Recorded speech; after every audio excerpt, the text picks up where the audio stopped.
Saturday, I was thinking maybe we could go to a concert or the ballet. Yeah, dinner's fine. Excuse me, what was that? What was what?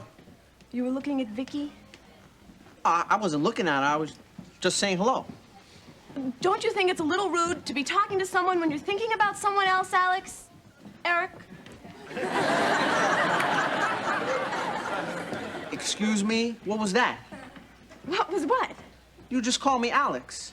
Oh, and I suppose you're going to read something into that. Dennis, I have got the greatest idea for my biology project. I prove scientifically which came first, the chicken or the egg. Obviously, it was the chicken. No, it was the egg. It was the chicken. It was the egg. Chicken. Egg! Chicken! Will you listen to yourself?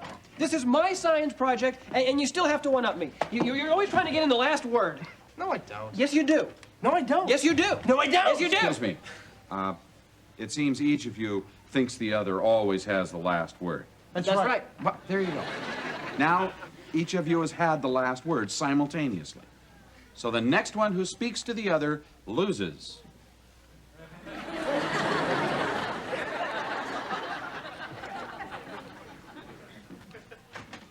Simone, can I talk to you for a second? Tell me if I'm out of line here, but would you like to go out Friday night? Oh, Alex, that is so sweet. I'm so flattered. Was that a yes? No, Eric and I, well... Hey, I understand. It's cool. No! I mean, Eric and I go out, sure, but we're not exactly, you know. You know? No, I don't know. Which is it? I don't know.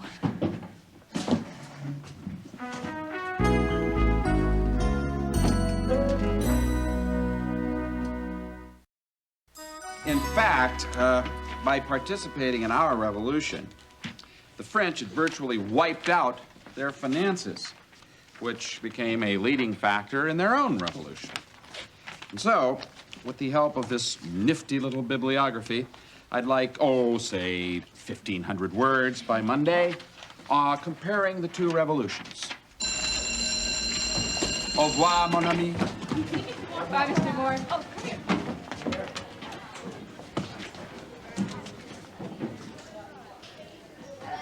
Viki, hi. Oh, hi, Eric.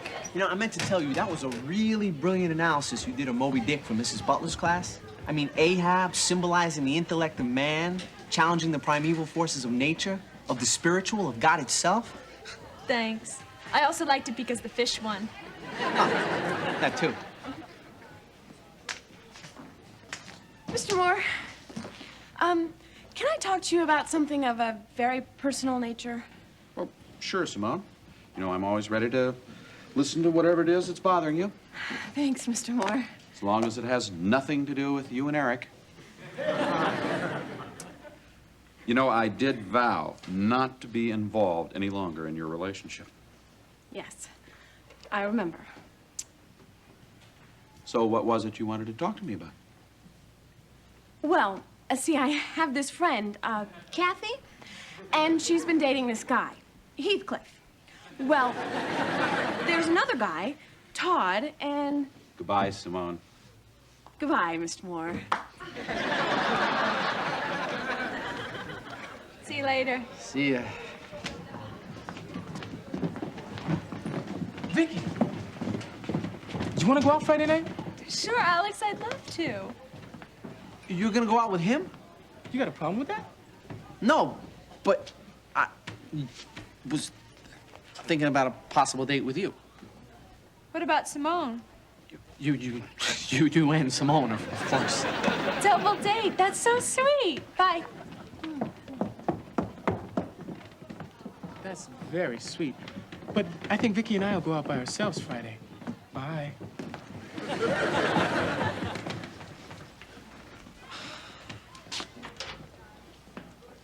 Hey, Mr. Moore, can I talk to you for a minute? Simone, huh? Yeah. No. Hey, Aristotle, can I ask your advice about something? Me? You want my advice? Sure, why not? I mean, you're new here. You can be objective, unemotional, unbiased, right? Yeah, I can do that. Go, man, talk to me. Strip your soul bare, reach into your guts, rip them out, and throw them down in front. Okay. Well, you know I've been going out with Simone for quite a while now, right? Oh, I dig it already. A love story. Yeah, and I like her. I really do. But lately, I don't know, I kind of feel tied down. Ooh, man, some conflict. Oh, good. Come on, give me some more. And then, you know, Viki came along. Ah, the other woman, a plot twist. And I really want to go out with her, you know? But I don't know what to do. It's like directing a scene, man. You gotta stare right into your belly and say, what is the truth? Because if you don't, truth will hunt you down and stab you like Arnold Schwarzenegger in The Terminator. What are you talking about? Go out with Viki, fool! That's good advice. Right after you tell Simone the truth. Uh, Gotta be honest with her, right? right, yeah. Thanks.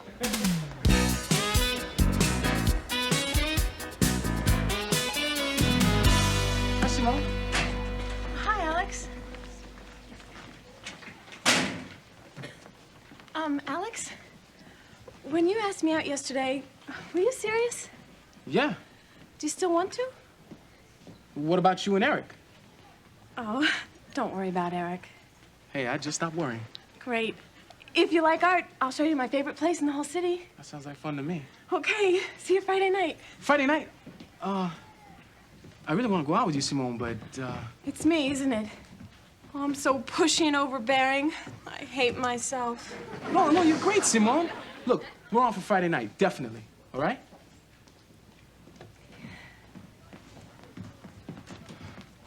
Vicky, listen, about our date Friday night. I don't think I'm gonna be able to make it.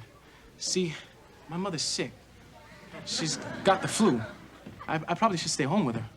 Of course, I understand. I have some herbs that might help. I could come over and make her a poultice. That's very sweet, but no, really, you don't have to. Then I'll chant for her. Great. Thanks. I know that'll help.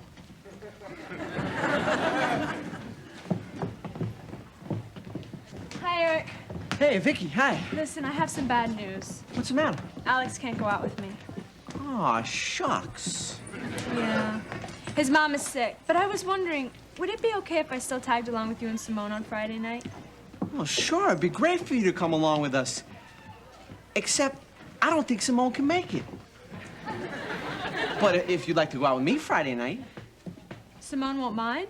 mind. Huh, Simone doesn't have a jealous bone in her whole body. But if it makes you feel uncomfortable, then we just won't mention it to her. Now, do you like art? Sure. Then I'm gonna take you to one of my most favorite places in this whole city.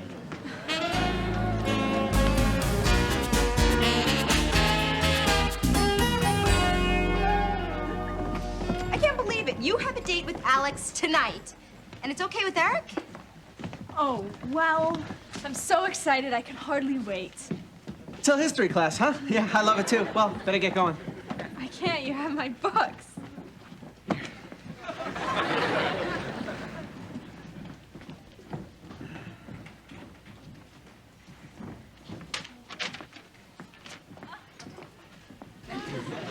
Told you to, I don't want to talk about this. There's nothing to talk about. Yeah, everything's fine. Great. Never better. Okay, let's do it. One last time. I hope. So, there's obviously been some tension between you two lately, is that correct? Yeah? Uh-huh. Good. What have you been fighting about? Deep down, you both really want to be together, right?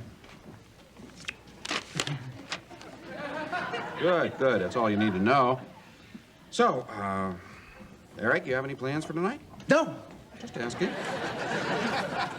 Simone, how about you? Good. I've got it. Why don't you two go out together tonight and have a nice time, okay? Everybody happy? Good. Bye. Boy, I would really love to go out with you tonight, Simone, but my mother's sick. That's wonderful. You want to be with her her. I hope she's okay. Oh, yeah, nothing serious. But I'll call you. No! I mean, I'm not gonna be home. I was supposed to babysit for my nephew. Your nephew? You don't have any brothers or sisters? I met my neighbor's nephew. I just think of him as mine. Oh, well, that's nice. Well, see ya. See ya.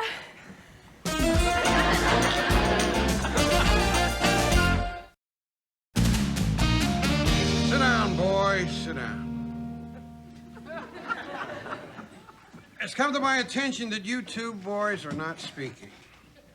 Now, I want you to tell me why. Who wants to go first? Arvid? Dennis?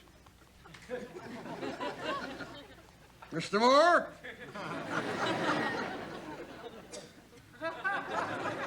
Funny. Very funny. Well, I'll tell you, I'm just going to sit here and not say a word until somebody tells me what's going on.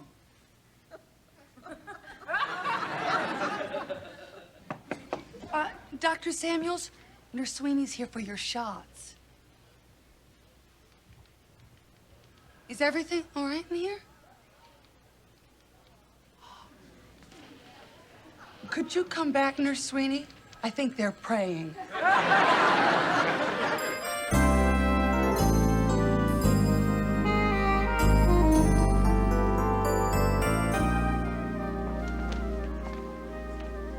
There it is, Alex.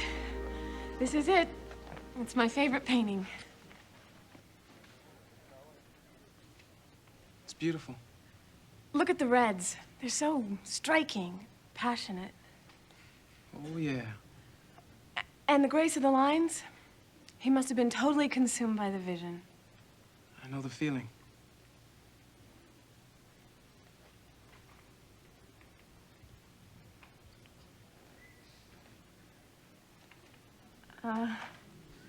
Come on, I want to show you the Jackson Pollock. It's in this room. I think it's one of my most favorite paintings. Here it is. What do you think? It's interesting. I don't usually care much for abstraction, but I like his color sense. It's really powerful, you know? Almost angry. I bet he ate a lot of meat. You have a very interesting perspective on things. I like that. And I like the way you listen to me. Like you take me seriously. I do take you seriously. I mean, I've known a lot of girls, but you're nothing at all like... Simone? What? Simone, look! Wait, where are you going?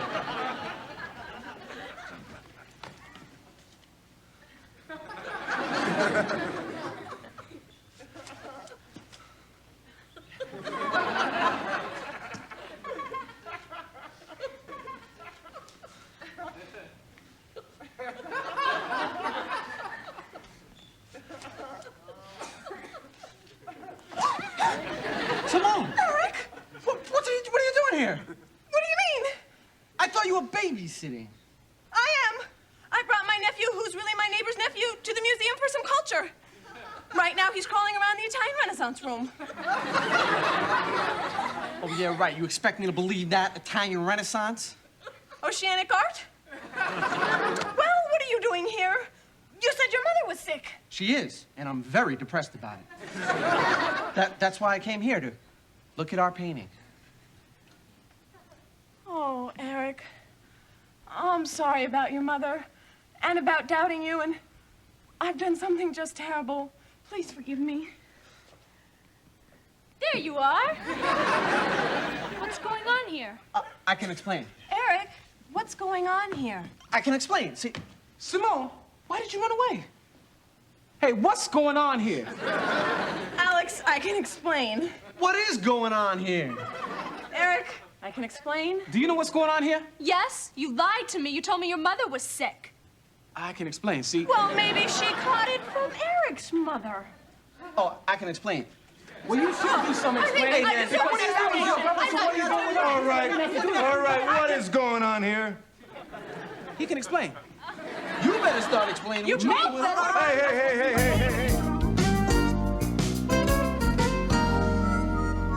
Hey. And interestingly enough, on the very day that the Bastille was stormed, the King of France entered one word in his diary. Rien. Nothing. Why? Fact. He had a bad day hunting. Give this to Darlene, to give to Aristotle, to give to Eric. This is the last one, Simone. I'm trying to concentrate. So am I. Let's have the notes. Mr. Moore, we really don't want to embarrass our fellow classmates. Fine, I'll do it.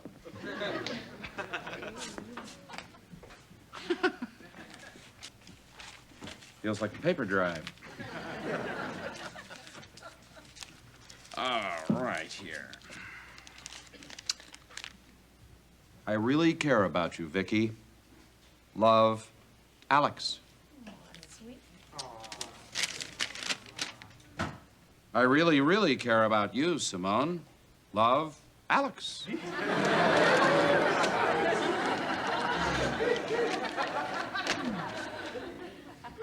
I chanted for you last night, Alex. Don't be surprised if you get a boil. Viki. Viki, believe me, it wasn't my fault. Eric. Simone, believe me, it wasn't my... I think we know where Eric stands on this.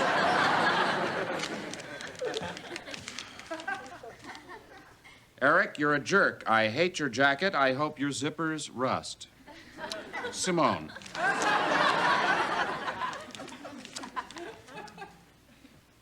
Chicken.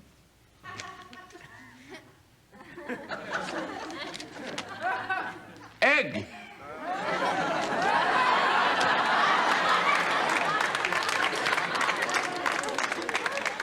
Okay, folks, seriously, this is supposed to be a high school honors class and not a second grade class, okay? And Alex and Viki, I'm really surprised at how quickly you've sunk to the level of Simone and Eric, whom I would like to see, hopefully for the last time in my life, in the hall now. I'd also like to clear up the chicken-egg argument by citing Aristotle, who pointed out that the chicken was an actual chicken, while the egg was a potential chicken. Therefore, since actuality precedes potentiality, it follows that the chicken must have come before the egg. Aristotle, did you really say that? You two do have a lot in common with Marie Antoinette and Louis XVI.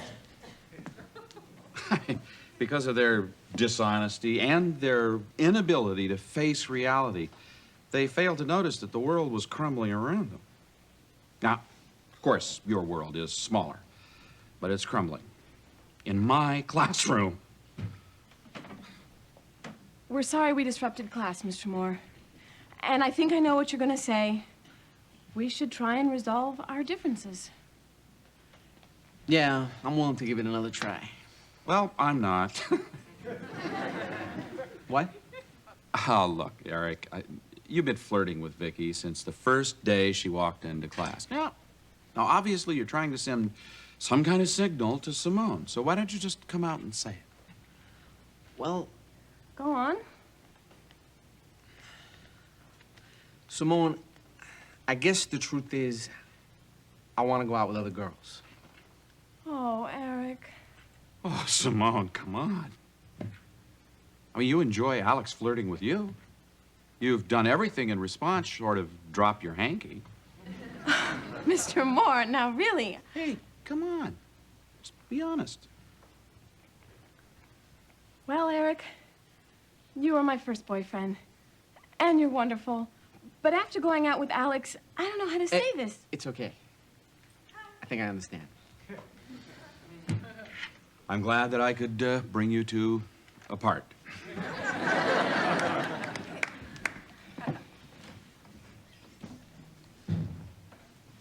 Are you angry? No, not at all. I'm just sorry I had to put you through all this. Don't be. I'm not. Eric, we've had some really great times together. I can't even begin to tell you what you've meant to me. when I first met you, I was just a girl. I've grown so much with you. I guess we both have. Now it's just time to move on. You know, it's funny, because now that this is all over, I feel like this huge weight has been lifted off my shoulders. I know, me too. And this is nothing at all how I thought this would feel. I know. I don't think you do. I feel sad. I know.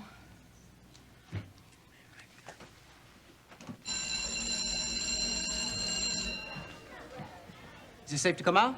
Oh, yeah, we're fine, everybody. Thanks to Mr. Moore. You mean you're back together? No, we broke up. Let me get this straight. Because of Mr. Moore and whatever he said to you, you guys are not gonna go out with each other? That's right. Thank you, Mr. Moore. Oh, no. I did it for myself as much as for anyone. At least I'm finally out of the relationship repair business.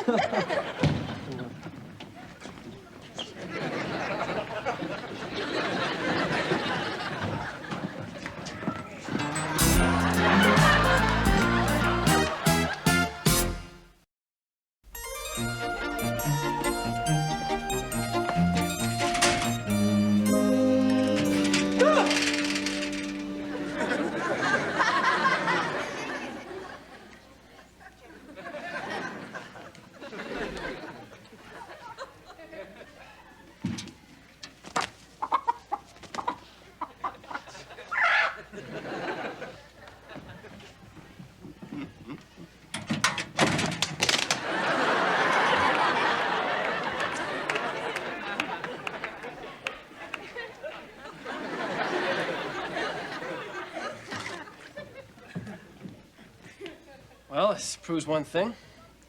Chicken joke comes before the egg joke.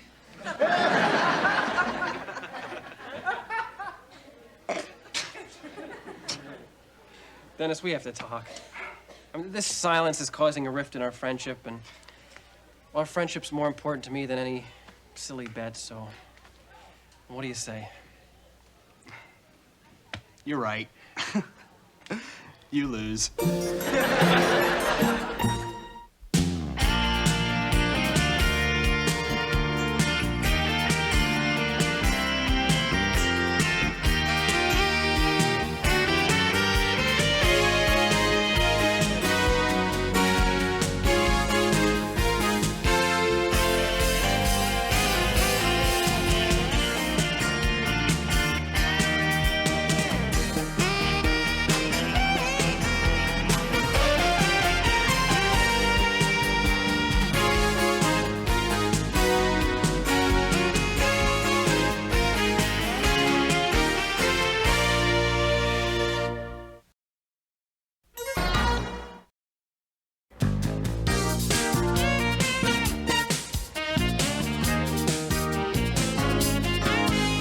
Okay, in the few minutes we have remaining, I'd like to propose a new project. I think you'll find it an exciting way to look at history, okay? Try this. Who are the people who inspired the historical figures that we study? Alan? Who cares? Who cares? How can knowing that be of any value to anyone unless they're in the center box on Hollywood Squares? Not that I enjoy agreeing with Alan, Mr. Moore, but he's right. Okay, look, folks, we have discussed this time and again. History is not made up simply of places and facts. It's made up of people. I mean, who made Roosevelt Roosevelt? Who turned Jack Kennedy into John F. Kennedy? Who turned Michael Jackson into Diana Ross? I'm just trying to point out that even major historical figures have people, known and unknown, who inspired them. Look at your own life, okay? Everybody. I mean, everyone was inspired by someone. Well, who inspired you, Mr. Moore? Yeah. Actually, it was my uncle, Charlie. I was named after him. I mean, he was a great guy. He was really wild. He was vibrant and funny, and he was full of tricks. He was the one that encouraged me to leave Weiser, Idaho, and get out into the world. He ran this traveling carnival that he won in a crap game. And one summer, he took me with him. And for the first time, I began to see what America was about.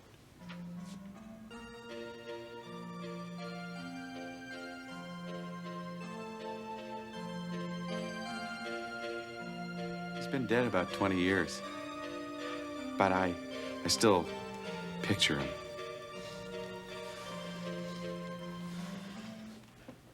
Mr. Moore, remember us down here on the planet Earth? Well, here's that assignment. 30 famous people. I want to know who inspired them, and I'd like to know by Monday. Monday? You're kidding. I am? Mr. Moore, please, we have finals coming up. We don't have time to waste playing Trivial Pursuit. Yeah, Mr. Moore, come on, that's really not fair. We have finals, we have other people too. Well, I'm assigning it, so you get to do it. I suggest you pick up a list. Come on, you just don't care.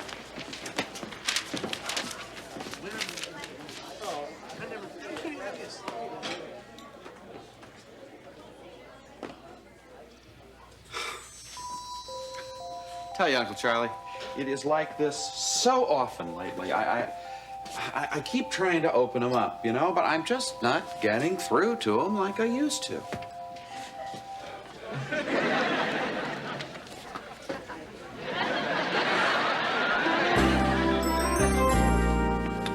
Night, everyone. Good night, Charlie. Oh, Charlie, Dr. Samuels wanted to see you. Oh, darn. He missed me. There you are, Mr. Moore. Your semester evaluations of the IHP were due today. Didn't you see them? I put them in your mailbox. You put half of them in my mailbox. Where's the other 5? Tomorrow. You can't tell me you read the first 5 already. That's beside the point. We're talking here about respect for my orders, capiche? What does it say on that door? Principal. What happened to my pee? Someone stole my pee. Calm down, Dr. Samuels. We will get you another pee. Mr. Moore, I know you're thinking you're doing us all a big favor by teaching around here, but it would be nice if you did your work on time. Crying out loud. You know, I just about had it with him and this job and everything. Charlie, everybody gets grumpy before finals. No, I'm talking beyond grumpy. This is adios, amigos. Hey, whoa! We're getting just an eensy-beensy bit sensitive here, aren't we? Uncle Charlie, please tell me, what am I doing here? I didn't come to New York to be a permanent substitute teacher. Well, I know. You came here so you could take your clothes off on stage and dance naked in front of people. That was just one show. Hair. I mean, it was the 60s. I wish you could have seen some of my later work. I saw it. We see everything up there. Not that we want to see everything up there. God, I miss junk food. Oh, God, I miss junk food. The family always called you the black sheep. How did you get in up there? Fake ID. Honey, if I had a body. Look, kid, you belong here. You're a natural-born teacher. You were always a teacher, even when you were little. Okay, Keto, my deal. Here we go. Down and dirty. Hey, wait a minute. What's going on here?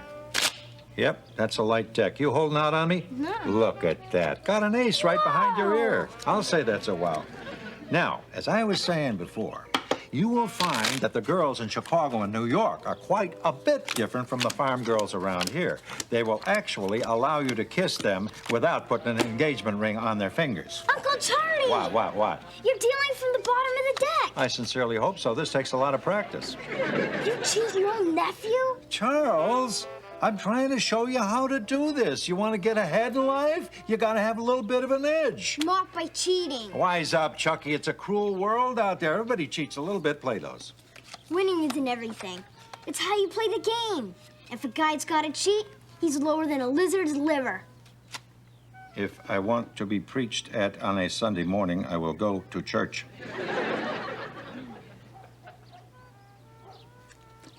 All right, off the top, here we go. Boy, you're a picky player. I hate that in a player. I wasn't that preachy, was I? You? Are you kidding? The only thing that saved you from being a TV evangelist was you had ethics. That, and of course, there wasn't any TV. Kid, you're a teacher. Don't fight it.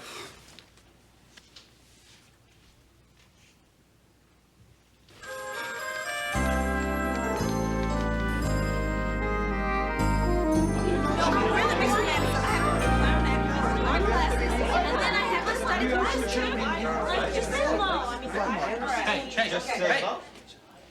Good morning.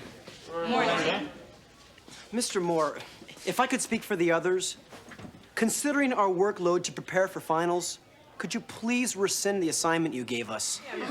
Mr. Moore, you're not being fair. Not fair? Need I remind you, I am the teacher, you are the students. Mr. Moore, be reasonable. Right, yeah, but we still won't have time to do this and study for our finals. That's it, Uncle Charlie. I have had it. Chucky, you are overreacting. No. I've taught them everything I can teach them. I've used up my usefulness here. Uncle Charlie, it's time for me to get back where I really belong. Where's that, bartending? No, the theater. Oh, the theater. You just cannot wait to take your clothes off in public, can you? Uncle Charlie, I think you have a little misconception here. I mean, there is more to theater than just getting undressed. Yeah, I know. You told me that time backstage. As a matter of fact, that's the last time we saw each other. Remember you were with that girl. What's her name? That girl you later married. Why? You know, Uncle Charles, Uncle Charles? I could just feel your vibes out there in the audience. In fact, during Good Morning Starshine, I looked out and I could see your aura. You peeped at my aura? We hardly know each other. Did I tell you, Uncle Charlie, is she heavy or what? She's not that heavy. I saw her in the nude scene. So, did you get into the message of the play, or were you too uptight to go with the flow? Too tight to go. Oh, well, I thought I was flowing along pretty good there. Far out. Out of sight. You know, if we're gonna have peace, we need to come together. The play says it all. Let the sun shine in. I mean, is there anything groovier than that? Andrea majored in philosophy at Antioch. Okay, let's leave it at that.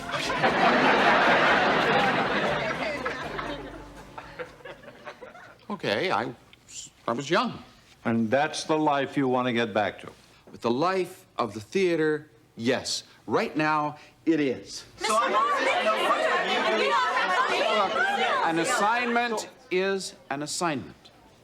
If you don't want to do it, as I've always told you, the choice is yours. I can hand out Fs with the best of them. Oh, Mr. Moore. All right, let's begin. I believe the next president in order of succession is William Howard Taft. Yeah, just like that, Jack. Yeah, you got it. Right. Well, congratulations, Dr. Samuels. Finally doing some work on principle. My P is my problem, okay? Now, here's your problem. These evaluations are unacceptable. You found something critical to say about every kid in the IHP. Yeah. Well, they're brilliant, but they're not perfect. We could all use a little improvement. Uh-huh. Well, this is not the sort of thing that you write down for the school board to see. Change these. Dr. Samuels, I'm not going to change my evaluations. Okay. If you don't change them, I will. Dr. Samuels, you know what?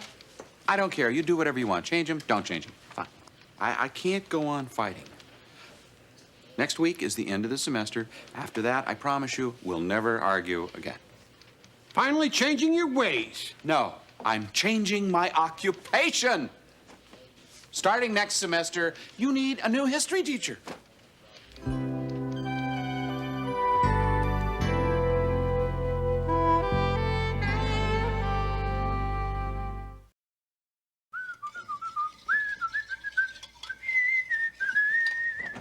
Hey, what's going on out here? Bird migration? How's breakfast coming, kid? Almost ready. Ah, good. Thank you, my boy. Hey, mooch over, mooch over. I will let an expert do it. Well, you call this ready? Where's your bacon? Where's your sausage? Well, I don't have any of that stuff, Uncle Charlie. You don't have any? Do you know how I was looking forward to bacon and sausage? We don't get any pork up there. I'm sorry. All right. So now you're insanely happy, huh? So what happens to your kids in the IHP then? Oh, they'll be fine. Oh, yeah? They will. Look, they're very bright, Uncle Charlie. Besides, I don't think they're really interested in what I want to teach them anymore. Is that a fact? So, tell me something. Who's going to take care of them after you've gone? They'll get another teacher. That easy, huh? I happen to know those kids chewed up every sub thrown at them before you arrived on the scene. How did you know that? What do you think I'm doing up there all day? Getting coffee for God? Look, let me clue you in on something. Those kids are not going to accept any sub after you're gone. Okay, I'll bite. What do you think will happen? What's this? The first day of class, after your departure.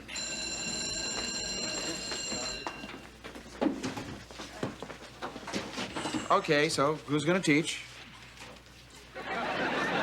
Dorf. Okay. Hi. You know me, Mr. Dorfman. You'll have to forgive me. This history thing's kind of new to me. So, where are we? William Howard Taft. Well, I think I remember a little about him. He was a president of the United States. And if I remember, he was a fat guy. Wait, Dorfman, I want to write that down. He was a fat guy. I don't want any lip out of you, Marty. And take off those sunglasses. What's wrong with sunglasses? What's going on here? Read a comic book, Bubba. We've got finals to study for. Look, I'm the teacher here. I say what goes.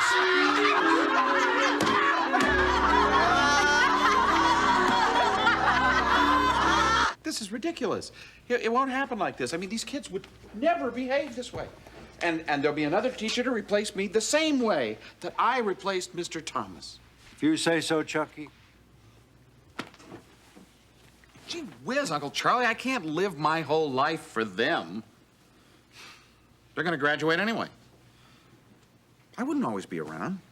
Yeah, but see, that's a natural passing. They know that. They expect that. If you just quit on them now, they could... Look, you knew I was gonna enter the old pine box derby one day, but you didn't expect me to go when I did you? You wanted me around, at least for a little while, so we could talk at times like these, right? Yeah, right. But I checked out before you were ready. And it changed your whole life, remember? Now, what do you think it's going to mean to these kids if you just split on them? Uncle Charlie, that is a completely different thing. I am one of many teachers. Oh, is that so? How'd you like to drop in on their 10th reunion?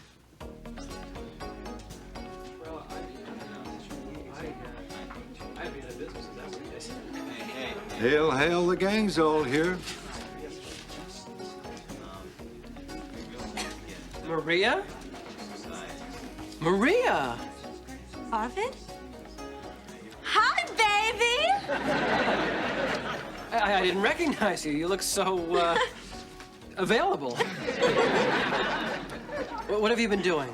Oh, you know, getting divorced, shopping, channeling, aerobics. What happened to your career? Oh, I just kind of forgot about it. I mean, nothing else seemed important anymore after Mr. Moore left. I know what you mean. It didn't hit me till 3 years out of college. Then life just seemed to lose its zing. That's why I left the space program for my butcher shop. You own a butcher shop, huh?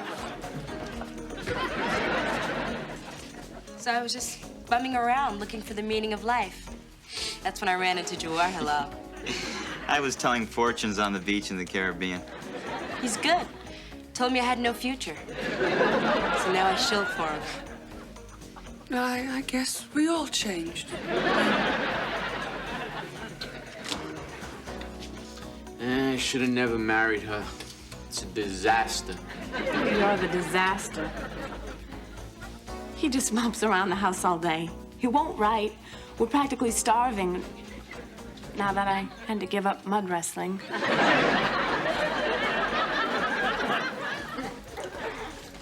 Anybody want to buy a chicken farm?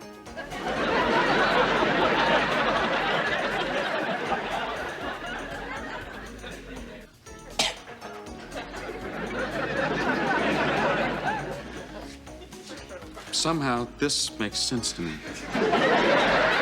Such a brilliant mind. How could you be happy replacing Vanna White on Wheel of Fortune? Janice? Everybody, look who's here. Kids, what happened? Look at you. You're all bums. Uncle Charlie, it would never turn out like this. Believe me, they are so ambitious. They'll do just fine. You don't have to worry about that. Come on, kid. I'm just a figment of your imagination. You're the one's worried. Okay, so I'm a little worried. I think that's natural. But I can't go around trying to solve everybody else's problems. You know, I've got a life of my own to live. I got a little theater company in Newark to run, and, well, I told Samuels on Friday, and I'm gonna tell the kids on Monday.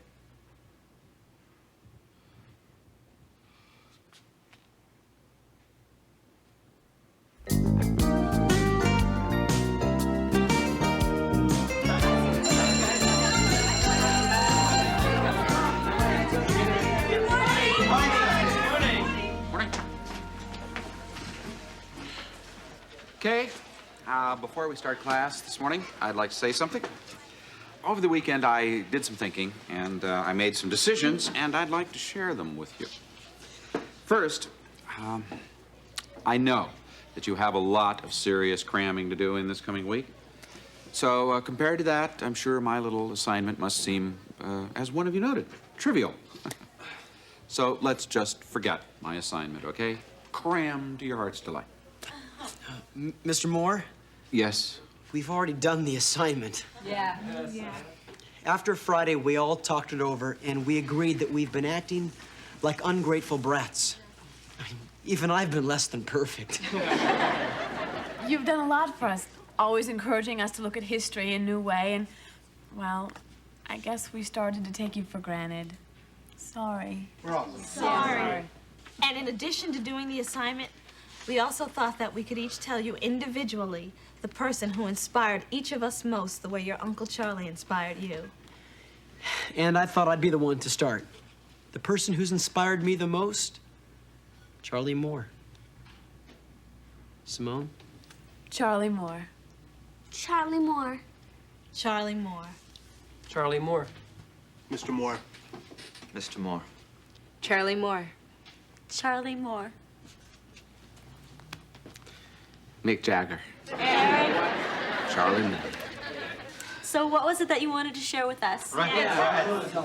Well, matter of fact, I was going to tell you that I resigned last Friday. What? Why? Lately, I feel like I'm not getting through to you, to get you to be open to the alternatives in your lives. See, that's really important to me. To let you know that winning isn't everything. Well, we know that. Sometimes we forget. Yeah. So do I. Well, I spent most of the weekend chatting with a distant relative, and I realized how much I miss theater. I also realized that I derive a similar pleasure and real satisfaction from doing this. And I would miss all of you. So I decided to withdraw my resignation. Let's get back to the reason we're all here, okay? Last Friday, I think we left off, we were about to grapple with William Howard Taft.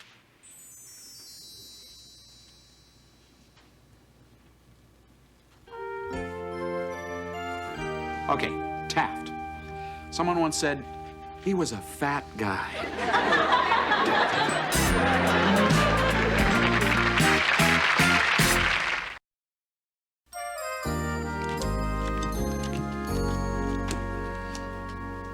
Solitaire?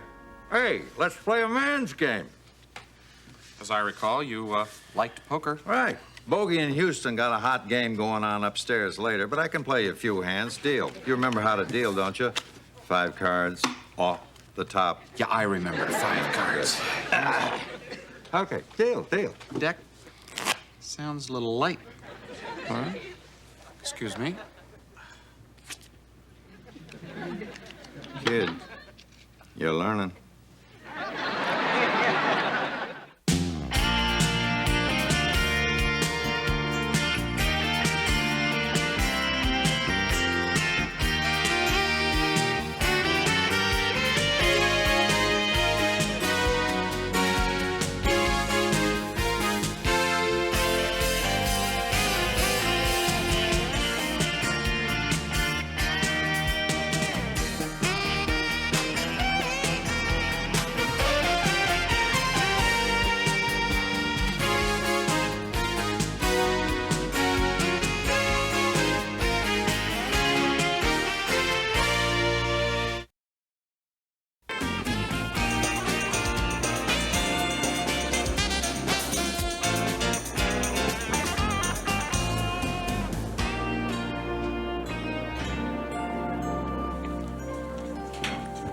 Hey, Arv.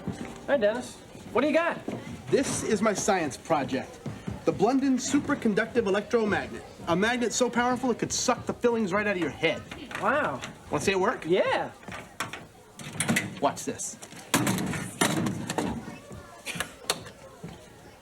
Okay, I need something metal to test it against. I haven't got anything. Hey, how about the door? No, you don't want to close the door.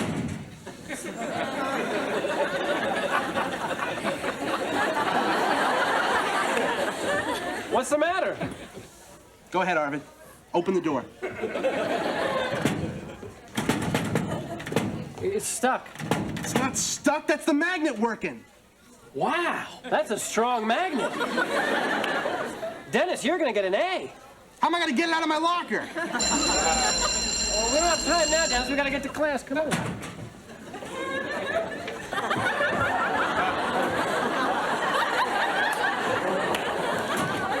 Dennis, come on.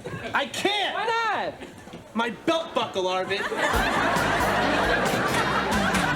Well, in several instances in the 1970s, the United States sent millions and millions of dollars in earthquake relief to Nicaragua, but most of it went directly into the private bank accounts of President Somoza. Excuse me, Mr. Moore, is this material going to be on our midterms? Alan, thousands of people lost their lives because of this man. So it is going to be on our midterms. Excuse me, Mr. Moore. I know how you hate to be interrupted, but I just want to warn you, Dr. Samuels is going to be interrupting any minute with a guest. You're interrupting me to warn me of an impending interruption. Who is the guest? Wesley Winthrop. Wesley Winthrop? I did. The guy that wrote the Scuttlebutt column? This is a good interruption. Thank you. Yeah. Bye. Sir, we've only got 3 more days to review for our midterms. That's right, Mr. Moore. This guy's not gonna stay long, is he? This guy?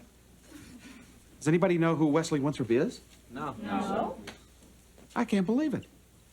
I mean, he's only one of the major columnists and chroniclers and boulevardiers of the last 50 years. I mean, he ranks right up there with Walter Lippmann and Hayward Brune, George Seldes. I can't believe that no one here knows who he is. Mr. Moore, who's the lead singer of Guns N' Roses? Okay? Well, okay. Well, let me fill you in, okay? Because this is going to be a treat. Now, we're going to be talking to a man who's lived through the historical events that we've been studying. Wesley Winthrop He's a friend to presidents and kings. I mean, this guy has traveled everywhere. You could find him on the front lines of every major international conflict since World War I. I mean, didn't he also make a lot of the road pictures with Bing Crosby? Look, Winthrop has a body of experiential knowledge that no one else possesses, so let's take advantage of the opportunity. Okay, get him in, get him out, get it over with. Excuse me, Mr. Moore. I have a surprise visitor. A man who needs no introduction. Wesley Winthrop. You must be Mr. Moore. Charlie Moore. We're honored to have you here, sir. Gang, Mr. Winthrop is here to... I can speak for myself, Harold. You can go now. You will invite them to your book launching party tomorrow night. Yes, yes, yes. You are all invited to my book launching party tomorrow night. Happy, Harold? Goodbye. Later, gang. Well, Mr. Winthrop, I know everybody's anxious to ask you questions about your... In my day, the teacher wore a suit. A dark suit with a tie that looked like a tie, not like the flag of some emerging nation. I suppose it all fits. Graffiti on the walls, lack of discipline. I can't believe this is my old school. Oh, so this is your alma mater. Quick, aren't you? Of course, this is the smart class, and none of us ever dared lounge in their desks like that. They sat up straight and paid attention. Wow. Mr. Winthrop, I'm sure the class is anxious to ask you some questions about your many adventures. I know I am. So...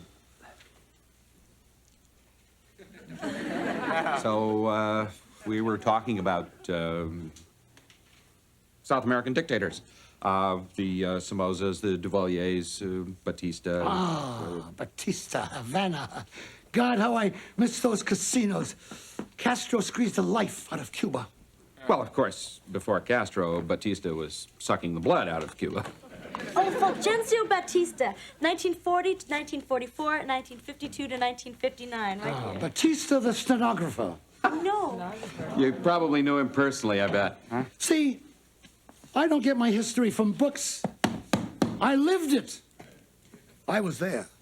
I'll tell you who was a real funny dame, Madame Chiang Kai-shek. We were at a banquet in Shanghai, and she leaned over and said, Ni hao, ni jiao, shama, But Juan Perón was no friend of mine. He took $200 off me a gin. Cheating his people, well, that was par for the course down there, but cheating at cards, that's unforgivable. But that, Evita, oh, could she rumba? Thank you very much, Mr. Winthrop. I'm sure we all learned a great deal. Right? My pleasure, Charlie. It's been quite some time since I spoke to this kind of audience. Yeah, captive. In fact, time passed so quickly I didn't get a chance to tell my favorite John Foster Dulles story. Oh, well, I'm sorry we've run out of time. I'd like to hear it. Well, I'll be back tomorrow. You could come back? That would be great. As Doug MacArthur said, I shall return. To which I replied, you'd better. You're up $40. You're up $40. Poker game. I gotta tell you, I'm a little disappointed. Oh, come on, Mr. Moore. He's an egotistical bore. Mr. Moore, he's worse than boring. He's wasting our time. Hey, come on. He said some interesting things. Mr. Moore, here's a guy lucky enough to meet every world leader of the century. Well, what can he tell us about them? I mean, Juan Perón's gin scores aren't going to be on our tests, are they? Okay, I'll agree with you that a lot of what he said might be considered trivial. And I'll agree that he was often overbearing. Worst of all, he hated my tie. But that doesn't mean that we can't learn from him.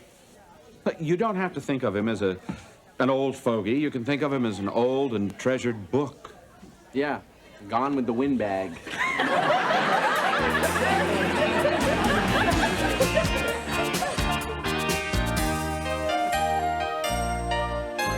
Oh, and then yesterday in science lab, Arvid accidentally set fire to my homework. I'm telling you, the guy is a walking disaster. I think you're exaggerating, Dennis. Hi, Dennis. How's it going? Good. You know, I was... Arvid! What? You just erased my entire book report from the computer. I did? What is it, Arvid? You just want to kill me? Is that it? Look, here's a nice sharp pencil. Why don't you take it and stick it right in my neck? Dennis, I'm sorry. It was an accident. Are you sure, Arvid? Of course I'm sure. My therapist says there are no accidents. There's a psychological motivation for everything you do. You're obviously suppressing a subconscious hostility that manifests itself in these so-called accidents. Me? Hostile toward Dennis? But he's my best friend. Why would I be hostile to him? Yeah, why would Arvid hate me?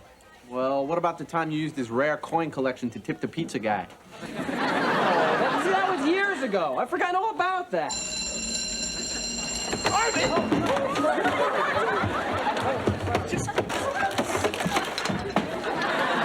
Morning, everyone. Mr. Moore, could we just drill for the test today? Yeah. Well, if we have time, don't forget Mr. Winthrop is with us again. Oh, goody. I'm sure all of you are going to be particularly attentive today. Mr. Winthrop, the class is getting ready for a midterm exam in history, and what better way to study than having a chat with Mr. Winthrop, huh? What do you kids want to know about today? Paris in the 20s, Berlin in the 30s, Potsdam, Yalta, you name it. I was there.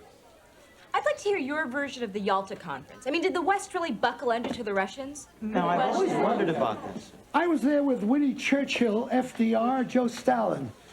Joe couldn't stand Winnie's cigars, and the more he coughed, the more Winnie puffed. It cracked me up.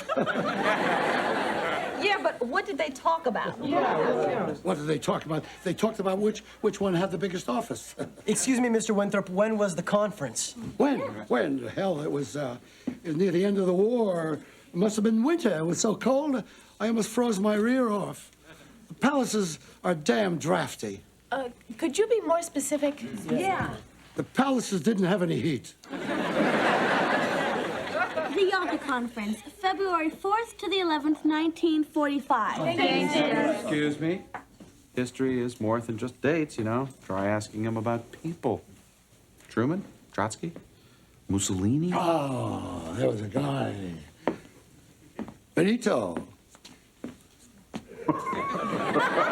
He did an impersonation of Hitler that was hilarious. He took his comb, put it under his nose, and he had the walk down pat.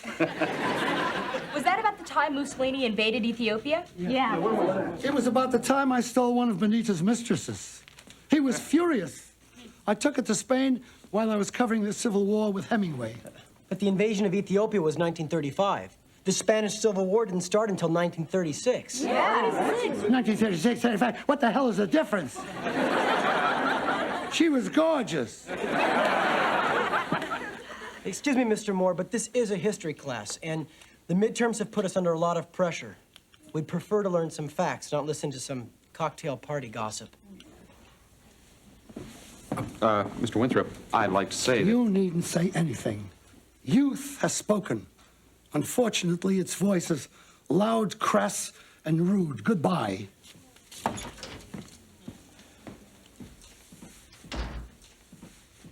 I agree with him.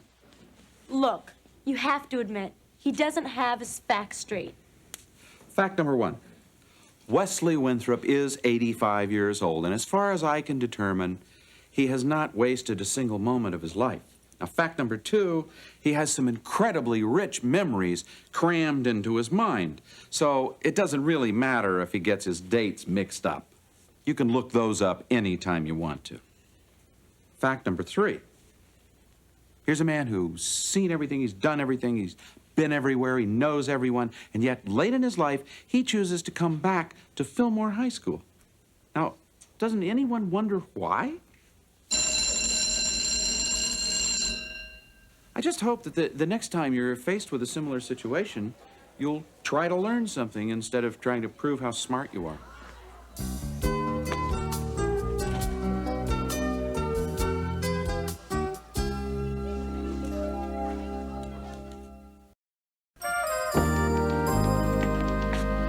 Excuse me, Mr. Winthrop come in here? Wesley Winthrop? The man that just stormed into my office like a bat out of hell? He's in there calling a cab. What happened? Well, let's just say he and the kids hated each other. Well, now, what about the photos of him with the IHP at the book signing? And the Distinguished Alumnus Award. What Distinguished Alumnus Award? I thought of it this morning. I ordered a beautiful bronze plaque. Here, read it to me. Ooh, your school here, Distinguished Alumnus Award presented to your name here. Give me that. Call trophies or us. Thank you. Hi. You can skip your defense of your flock. I'm not interested. Well, actually, I was going to apologize for them. I think they were more than a little rough on you. You could teach them some civility. I try. I was hoping you could be a little more understanding. What's to understand? They're little snots. Well, I mean, there are reasons for acting so tough. I know them. So when they behave like this, I see that they're insecure about something. So? Well, in your scuttlebutt column, you were pretty tough on everybody. Everybody deserved it. So what were you insecure about? I was only insecure once in my life. I was having dinner with Hitler, and Ava Brown grabbed my knee. Listen, you don't have to answer this. I'm simply curious. You've been everywhere. You've met everyone. After 60-some years, you choose to come back to Fillmore High School. Why? That's an interesting question. What's the answer? Unfinished business. When you get to be my age, you want to settle all your accounts. And I have. Except one. Excuse me, your cab's here, Mr. Winthrop. So, what is this unfinished piece of business? None of your damn business. Okay. Well, nice knowing you, Mr. Winthrop. It's been interesting. Does that mean you're not coming to my book signing party? Means I'm not sure I'm still welcome. Of course you are. But don't expect a free copy. You'll have to plunk down $24.95 like everybody else.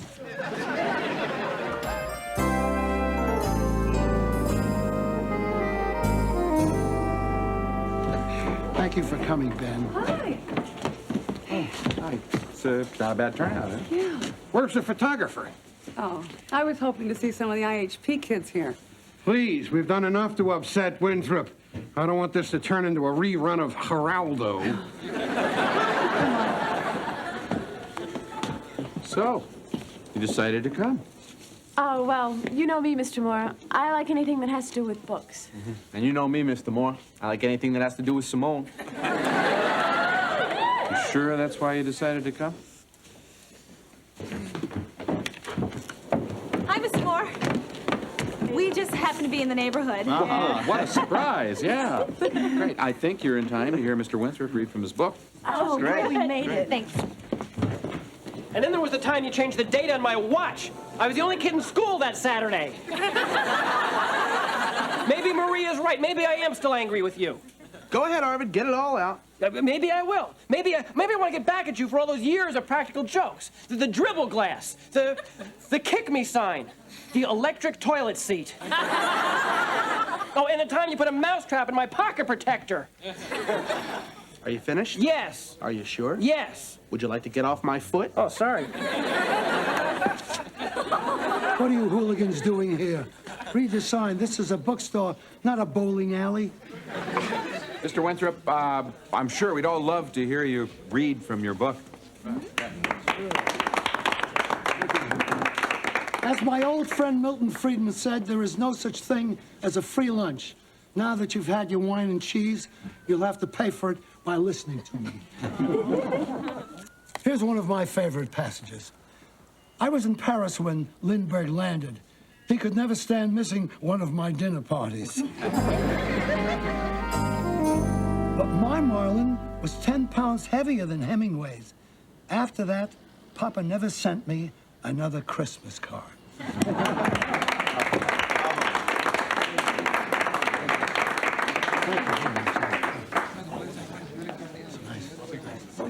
Excuse me. Can I say something? You've said quite enough this morning, young man.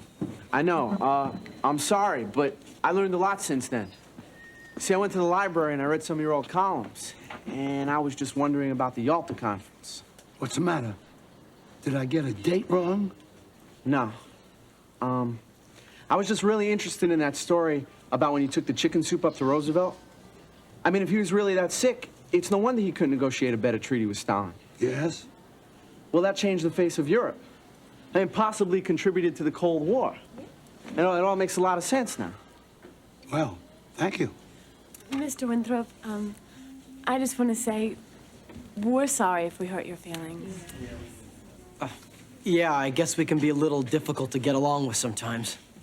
But then again, so can you. Yes. Patton said the same thing about me. Ladies and gentlemen, I would like to present this trophy to Wesley Winthrop, one of Fillmore High School's most distinguished graduates.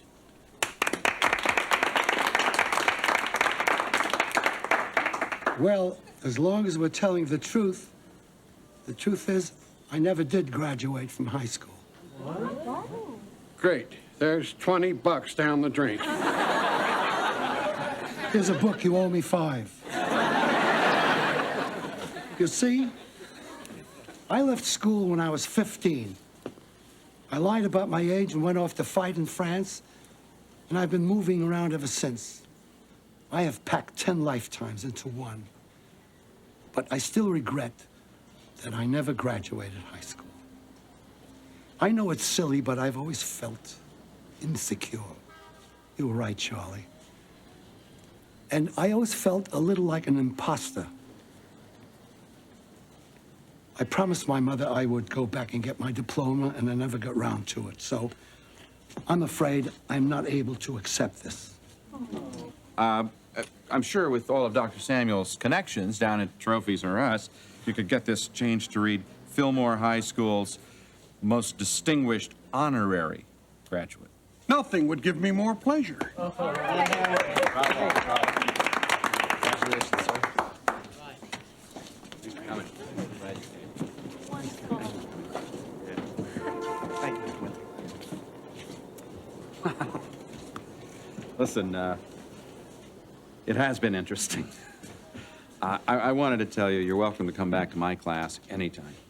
Thank you. Just one thing. Sure, what? Burn that tie.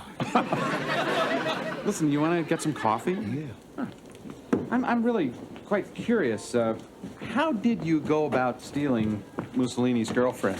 It wasn't easy. I'll bet. Was she Italian? Was she ever? Hey, Dennis, you finally got your locker open, huh? Yep. And now I'm gonna get Arvid back once and for all. Aw, don't start up again. Haven't you learned your lesson yet? Just one more. I'm gonna crazy glue his locker shut. Dennis, listen, I just want to tell you that I'm sorry for everything that's happened the past few days. I take full responsibility for all my actions. Really? Yeah, listen, we've been friends for so long. I just hope there's no hard feelings. You're right. Hey, what do you say we start over fresh, huh? Hey, can I buy you lunch? Well, I think we better go to the nurse's office. How come? Well, I just crazy glued our hands together. What? It was an accident. Hey, guys. It's great to see you finally make up. Make up! I hate you! Just start walking into it. This way. I know. Over there. Come on. Oh, Dennis.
everybody. Mr. Moore! Mr. Moore! Did you hear what happened to Mr. Hochstetter?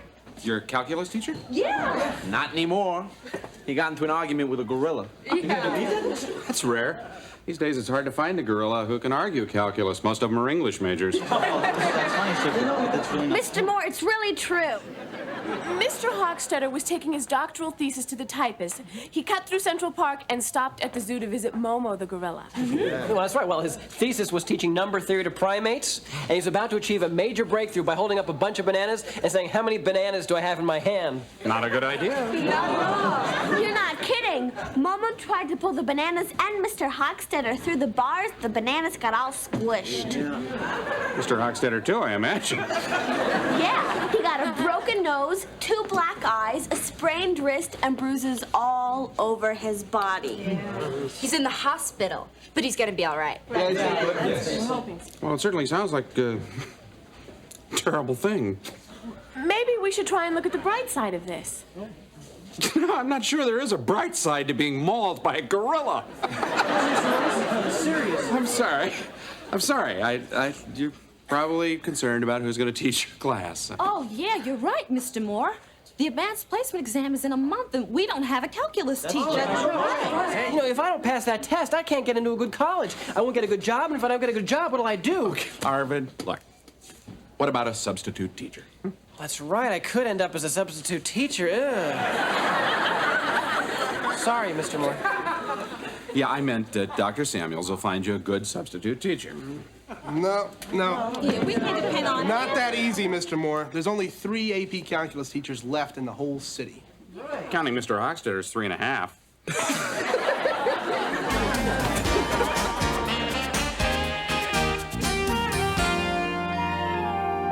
Morning, Miss Mira. Oh, hi, Charlie. Oh, gee, I pity the poor guy who's got to fill Hochstetter's shoes. Yeah. What you mean, shoe?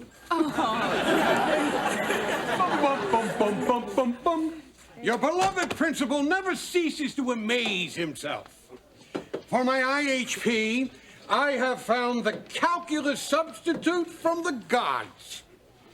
A working professional mathematician from Larwind Labs. You'll never guess who it is. Oh, yes, I will. No, you won't. Yes, I will. $5. Arvid's father. So, what's on your mind, Arvid? Well, I'm kind of worried about this, Mr. Moore. You're embarrassed about your father being around. Are you embarrassed about my father? Ulrich Engen, Ph.D.? Well, that's crazy. Well, Arvid, I was embarrassed when my dad came to visit my school. Well, yeah, but my dad's a great man.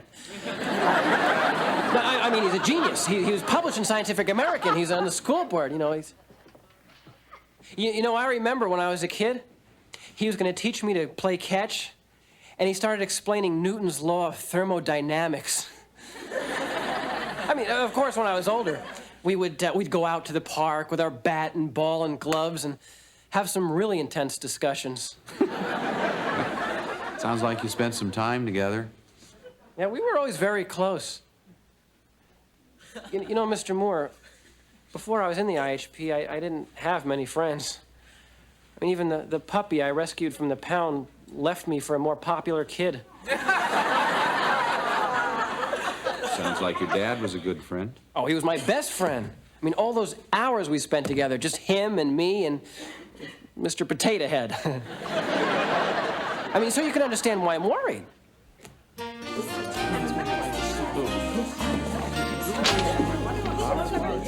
I think this is going to be great, Arvid, having your father teach us. You think so? Yeah. Can you believe it? Right here in this classroom, the creator of the Engen formula, the Engen lemma, the Engen parallelotope. Not to mention the Engen Arvid. It's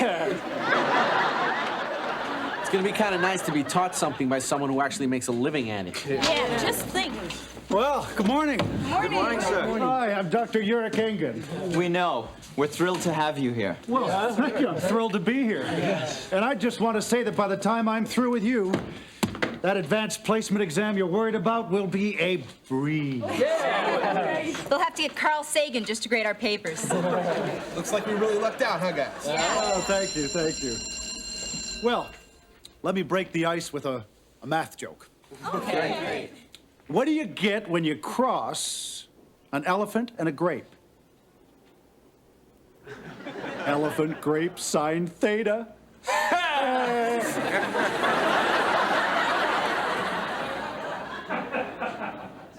Nobody gets it? No. Well, isn't this class familiar with the vector cross product? Vector cross what? Sorry, Dr. Engen. Go figure, Dad. Well, that's too bad. It really is very funny. Well, maybe you ought to write it down and read it again in a few years.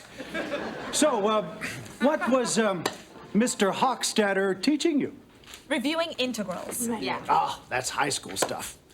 But just to get warmed up, let's blaze through a few simple ones. Okay, the square root of 1 minus x squared. Got it? Okay, well, let me do it for you.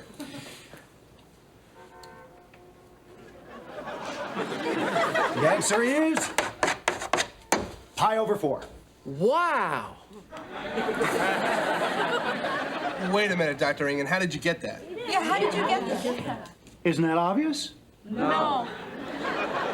Dad, maybe you could do it in a different way? Okay.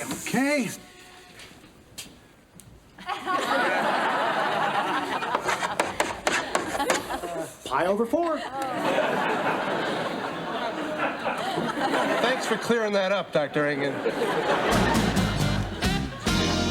Okay, let me give you your homework. Now, first, add up the series 1 plus a half plus a quarter plus an eighth plus a 16th ad infinitum.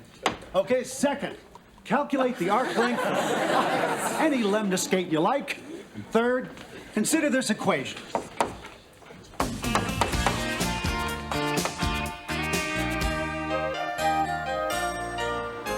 Arvid, look at my math homework. It's blank. Took me 5 hours to do that. You're very neat. Who has a favorite lemniscate? What is a lemniscate? Well, it's just a figure 8. Why didn't he just say that? And that series of numbers, it goes on and on and on. It just won't stop. Yeah. Exactly. Every time you think you've finished, another one comes along. Sort of like the Rocky movies. Okay, I mean, maybe the homework was a little harder than we're used to. I don't mind harder. I just don't need a math teacher who speaks to me in tongues. Well, I heard that, Dennis. Well, you've always hated my father, ever since he yelled at you for eating my little sister's baby food. Her formula, I understood. His, I don't.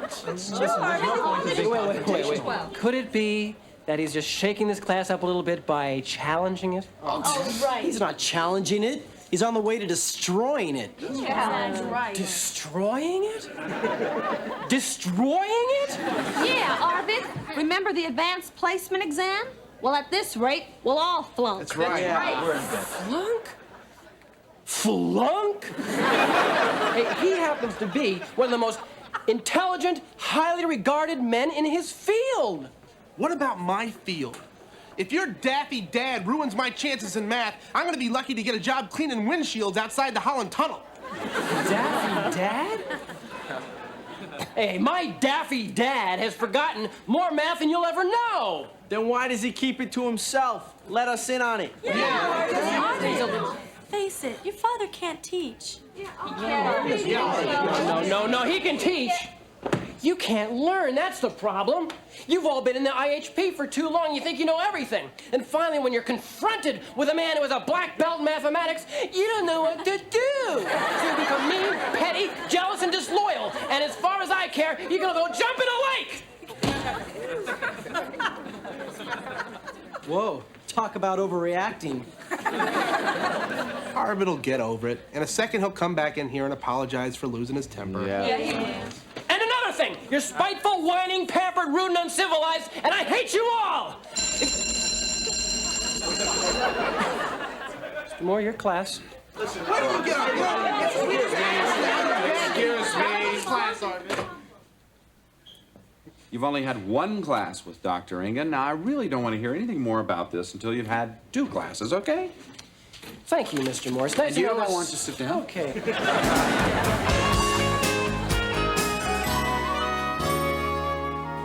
Alan, 51. You can't differentiate under the integral sign whenever you feel like it. I can't? Janice, 59. Your use of integration by parts is inappropriate in this case. This is the lowest grade I've ever gotten. Darlene, 53. Acceleration is the second derivative, not the first. Sarah, 52. These are not the correct equations for the conic sections.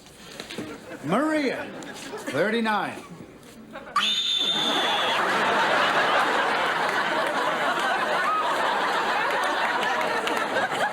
Well, you didn't answer most of the questions. Dennis, 35.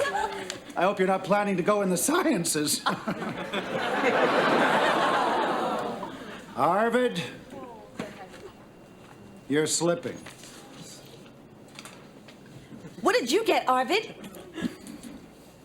Fern, Dinky. Come on, Arvid, what'd you get? Any thingy. Arvid? 87. Lucky guesses. Besides, we have the same genes. Okay, everybody, let's move on. Dr. Engen, if we get a problem wrong and you don't show us how to do it, how are we going to learn? Yeah. We'll work on that. Okay, now, we could go on to the next chapter in your book, but instead, let's have some fun with isoparametric equations.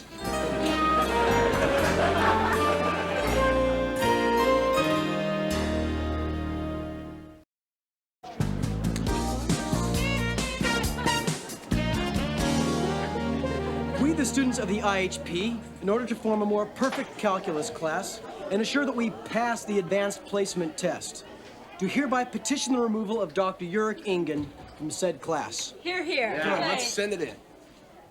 A petition? How low can you people get? You're stabbing my father in the back. You're slime. Simone, surely you're not a party to this. He gave me a 35, Arvid. Your father's a Yutz. Excuse me. If you have a problem with Dr. Engen, I suggest you take it up with him directly rather than go behind his back. After all, the shortest distance between 2 points is a straight line. Yeah, but whenever we talk to him, we wind up going in circles. Yeah. Yes. Only way I'm gonna get into science now is by donating my body. I am simply saying, before you pass this petition around, discuss your problems with Dr. Engen. See if you can find a solution. Mr. Moore, you said 2 classes. We've had 2 classes. That's right. That's what you said, Mr. Moore. Mr. Moore, if you don't like our petition, you ought to check out his class. Is that all right with you, Arvid? Fine with me. Okay, I'll think about it. And so the arc of the lemniscate is given by the integral of the dr over the square root of 1 minus r to the 4th. Quadratic case, we done the substitution, r squared equals... Yo, Dr. E, remember us, the class? Oh, yeah, 2d squared over 1 plus t to the 4th. Dr. Engen, I'm lost. Yeah. But this is exactly what the Italian Count Fagnano did in 1719. You see, when we rationalize this equation... Excuse me, Dr. Engen. We can't see the board. Oh. How's that? Dr. Engen, we couldn't understand this even if we could see it. I spoke to a friend of mine who's a grad student at Columbia, and he said these topics are way over our heads. They're not even in his book. Well, this is an honors program, isn't it? All right, class dismissed.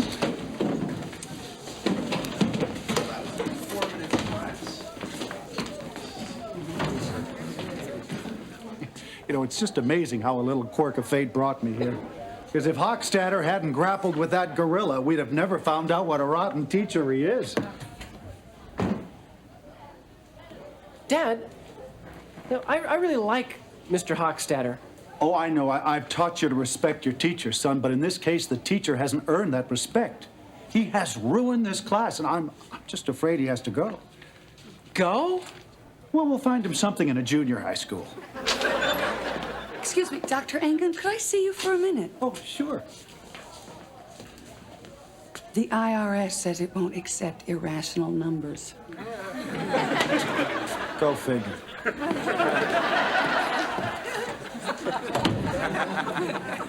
They're right about him, aren't they? Well, let's put it this way, Arvid. I don't think the Teacher of the Year committee is going to be battering down his door.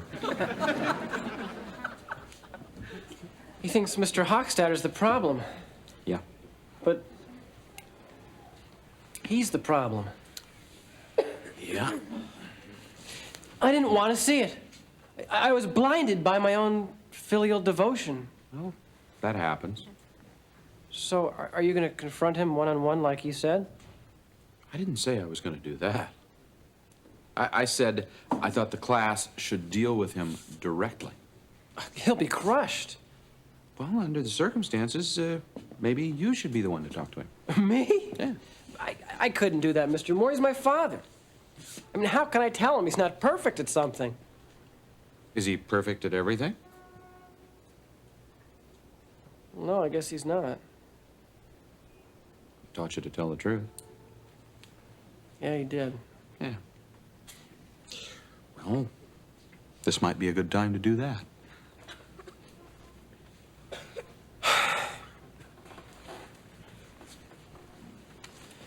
Oh, boy.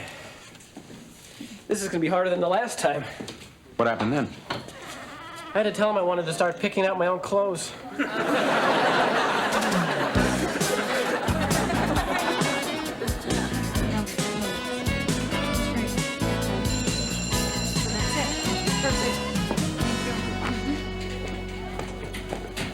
Hi, Dad. Oh, hi, Harvey.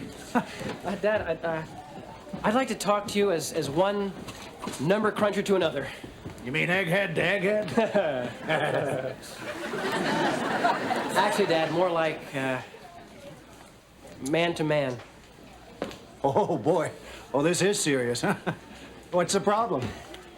Dad, listen. When you teach, you're hard to understand. I mean, all the greats can understand you. Pearlstein, Hawkins, Rubik. Well, you understand me, don't you, Harvey? Well, of course I do. Oh, right, so? But guys like Alan and Eric, they have a tougher time. Well, see, I know you know a lot more math than Mr. Hochstadter. But when he teaches, he's really clear. And we learn from him.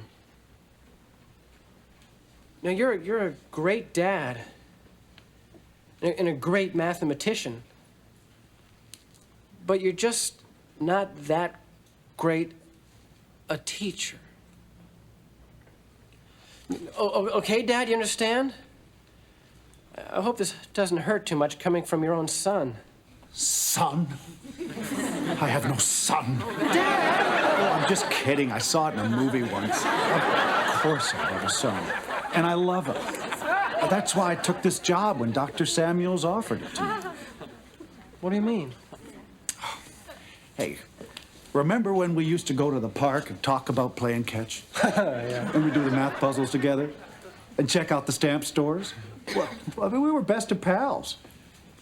But since you got into the IHP, you're so darn popular, I never see you anymore. I just thought this was a way for us to be together. Well, that was a really good idea, Dad. You sure?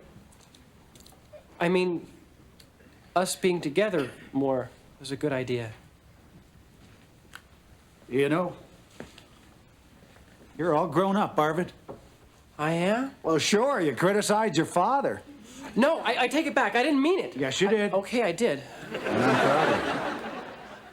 Because it took a lot of courage to tell me that I'm a less than excellent teacher. Oh, boy, I sure hope I didn't embarrass you too much in front of your friends. Oh, no. Are you kidding? You're my dad.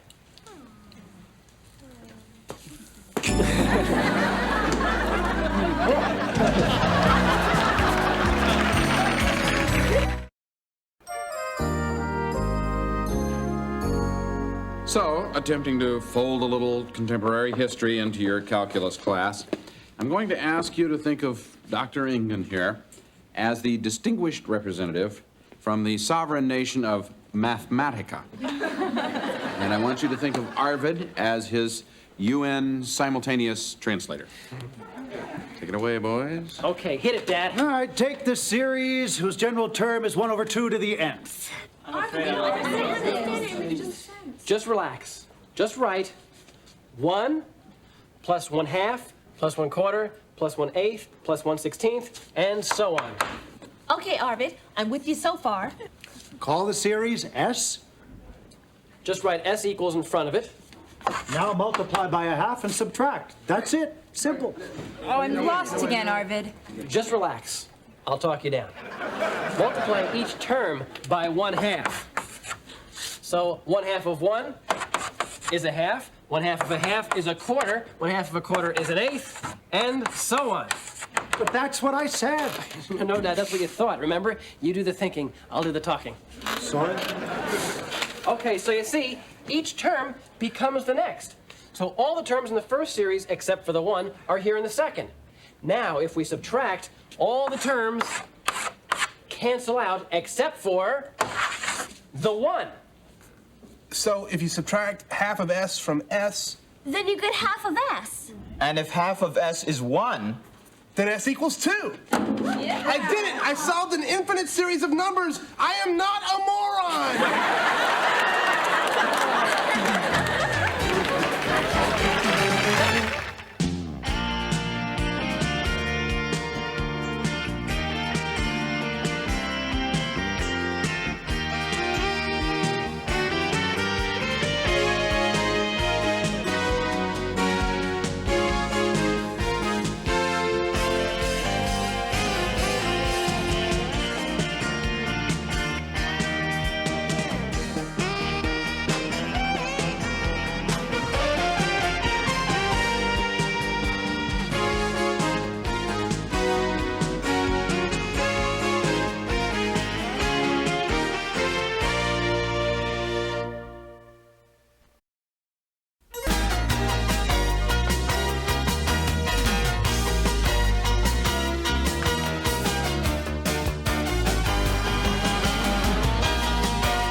One final little point on the war in the Pacific.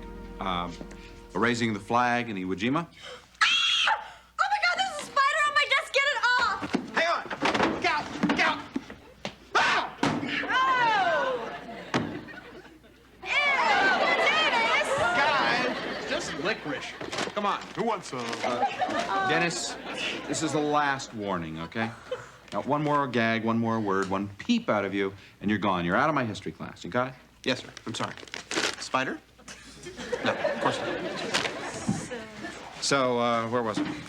The raising of the flag on Iwo Jima? That was a reenactment. The photographer had to ask the Marines to do it over again because he missed it the first time. I'm sorry, could you repeat that? I missed it the first time. That's it, Dennis. You're gone. You're out of here. Well, there's the bell. I think we're all out of here. No, you're gone. You are out of my history class.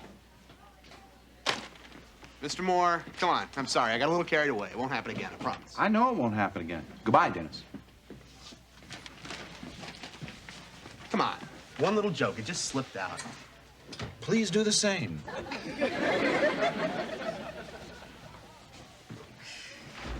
Well, you sure put a scare into him, Mr. Moore. You know, it's about time.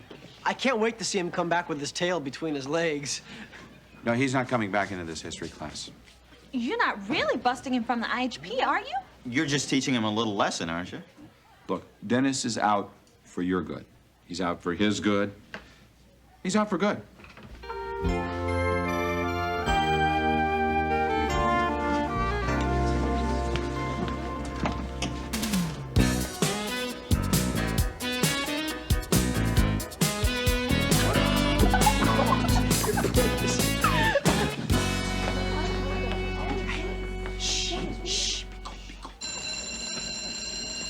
Okay, good morning, everyone. Good morning. Let's start out. Who can tell me something about General Joseph Stilwell? Nobody, huh? Okay. Vinegar Joe Stilwell earned his nickname. Mr. Moore, before you start, if I could take a minute, I just want to tell you that I've had a chance to think over the way I behaved in class yesterday, and boy, was I out of line. I want to apologize to you, to the entire class, and give you my sincere promise that this will never, ever happen again. Dennis, I'm sure we all appreciate it. I know it'll never happen again. Great. Excuse me, Mr. Moore, I have Dennis's new history assignment here. What? Dennis, you're now in Mr. Teresh's first period remedial history class. Remedial? Remedial? Dennis, it's the only other history class in first period. What? Fillmore can't rearrange its schedule just to accommodate you. Yeah, but remedial? Mr. Moore. Oh, God, you had me scared. This is a joke. Woo! I was worried there for a second. All right, where were we? Joe Stilwell? Joe? Still. This is not a joke? Remedial. Remedial.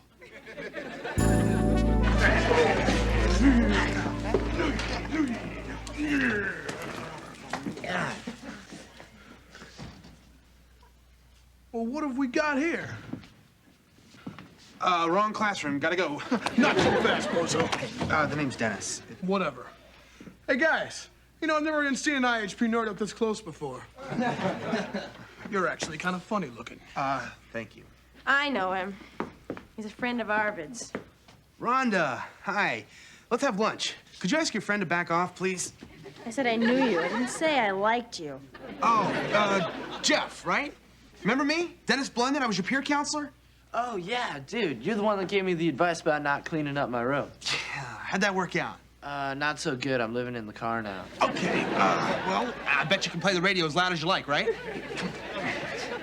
Tiny, let him go, or it's you and me in the streets after school. No problem, TJ. I was just having some fun with him, you know. That's all. Well, Lord, how the mighty have fallen. Imagine big baby Blunden on the planet Remedial. TJ, I know I'm in trouble when I'm happy to see you. Can the wisecracks and do what I say? You might get out of here alive. Okay, thanks for the advice. Blunden, get off my desk. Oh, I forgot to tell you, don't sit on his desk. Thanks. Morning, class. Can't hear you. Good morning, Mr. Tesh. Still can't hear all of you. Blunden, now that you're in my class, you will do what my class does, got it? So I should move my lips when I read? Make a note of the time, class. Dennis Blunden just made his last wise guy remark in this room. Okay. Now, what were we studying yesterday? Bates. Bates! What? Forget it. Just stick with the video games. There's a great future in it. TJ. The American Revolutionary War. Right. And who were we Americans fighting? You, scum. Scum, come on, I'm talking to you. What are you, deaf? Hey, come on. The guy may not be the brightest guy in the world, but let him have some dignity. Scum is his name. Not anymore. I changed it again. What is it this week? Scab. Okay. Scab, who were the Americans fighting? The commies? The British. Who were the Americans fighting? The British. Who? The British. Who? The British. Good. Well, I'm confused now. I thought we were fighting the English. Call security. Somebody stole his brain. So, tell us, Mr. Blunden, why were we fighting the British? Why? Well, in the words of Samuel Adams, resident and patriot of the Commonwealth of Massachusetts. Forget that. In here, we keep it simple. We were fighting the British because they put a tax on tea. Got that, class? A tax on tea! That's right. Wait, we went to war for a tax on tea? Right. I thought we went to war for a tax on Pearl Harbor.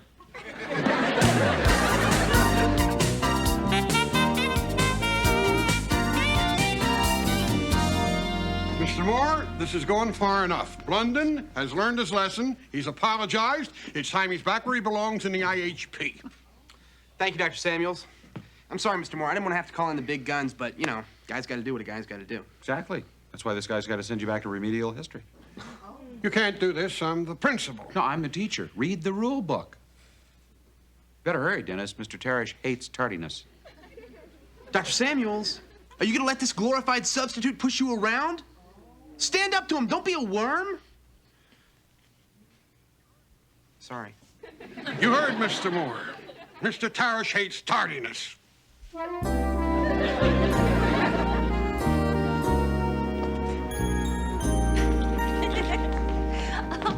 Well, here he is, the king of remedial.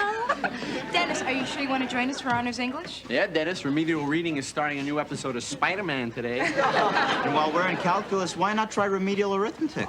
Yeah, I'll help you out. 1 plus 1 adds up to... At 2, Arvid?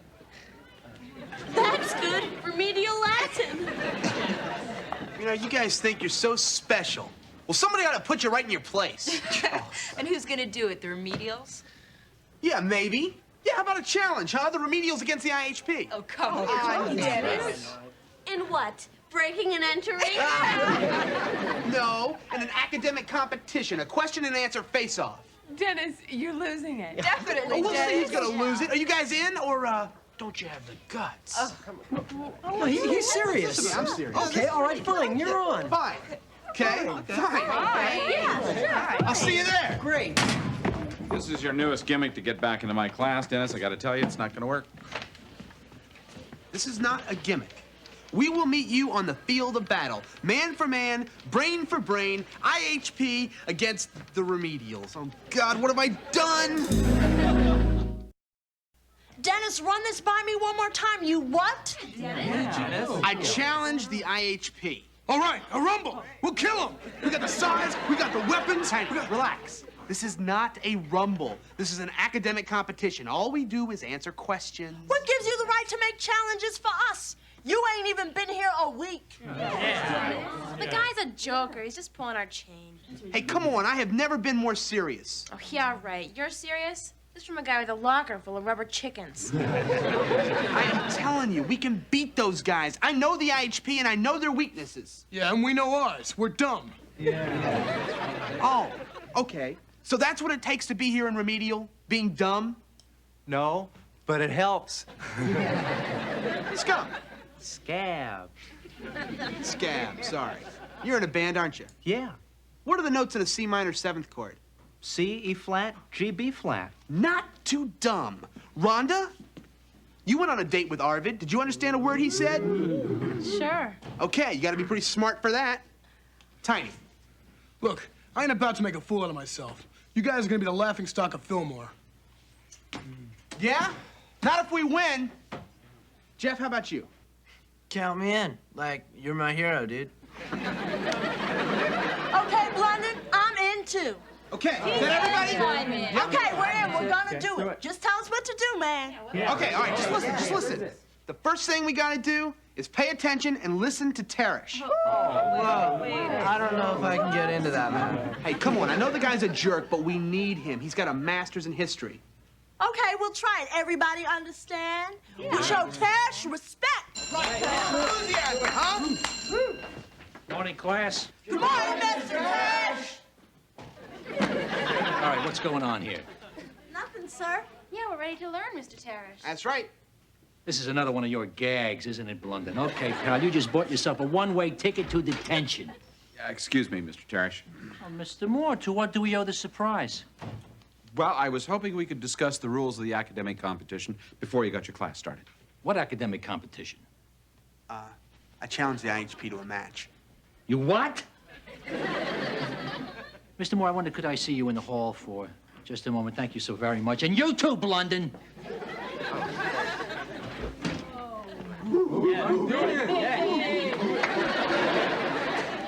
Hey, let's, come on, hey. I don't think I don't know what's going on here, Moore. This is all a setup for you to humiliate me in front of the school, right? Look, Mr. Teresh, this was Dennis's idea. Absolutely. Oh, well, now I get the picture. You threw Blunden out of your class so he'd wind up in my class so he could get my class to challenge your class, right? Right. And I'm the one that ordered the 14 pizzas for you last Halloween. You put me on now, right? Don't think I didn't know that. Look, we'll make it a fair contest, okay? We limit the number of questions, and we choose a subject of which both teams could have equal knowledge. Like what, the ABCs? Well, I was thinking of the Revolutionary War, say the Battle of Saratoga. Yeah! I did my master's thesis on the Battle of Saratoga. I know that. What's the catch? There's no catch, Frank. Look, you're an expert, so all you have to do is teach the kids in there what you know. Come on, Coach Terrace, give us a chance. They want to learn. I don't believe it. They said good morning to you real nice, didn't they? And they didn't even mutter anything under their breath. That's true. Of course, if it's frightening to you, Frank. Why not? Okay, Moore, you're on. All right! Come on, Blunden, we got work to do.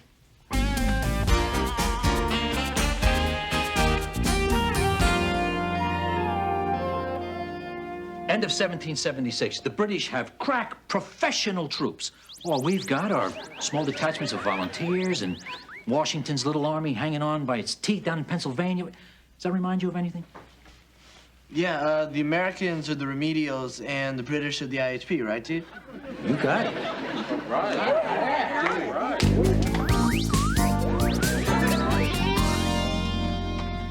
Hi. Hi. Hi. Well, where is everybody? I thought we'd scheduled at least one practice. Oh, well, some of them felt they didn't need it. Well, at least the two of you showed up. Well, actually, I came to tell you no one was coming.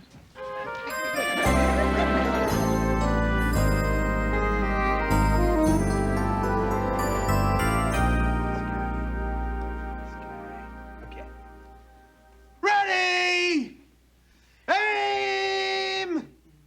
Fire!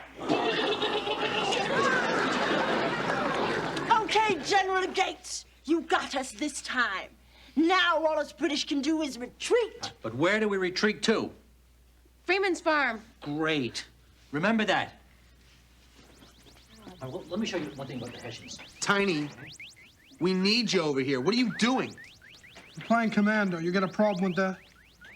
Yeah, I got a problem with that. The Revolutionary War is a lot more exciting than some stupid video game. Well, it is! Forget it, Blunden. You're wasting your time with him. Well, maybe he ain't. So who's supposed to zap who here? Hi,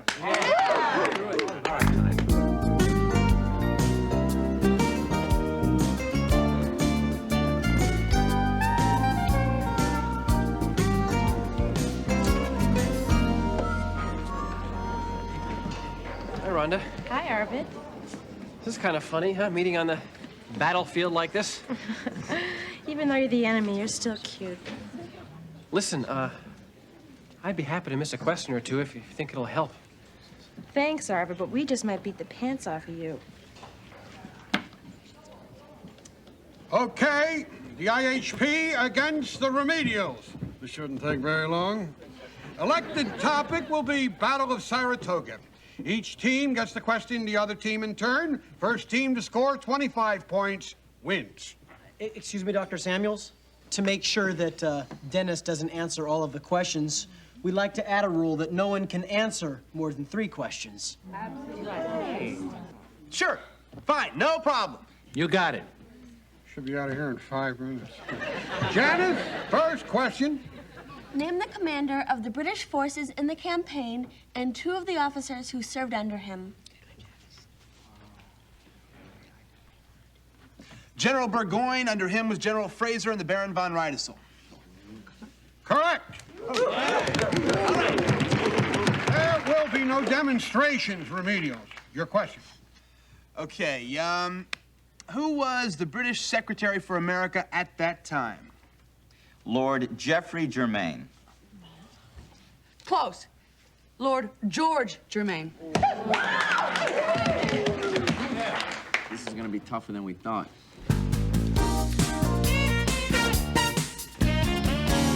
Remedials, the first name of General Burgoyne. Come on, TJ! Rhonda, I've answered my 3 questions. Come on, think. Sorry, time's up. Bemis Heights. Yes. 100 miles, 128 guns captured. Right.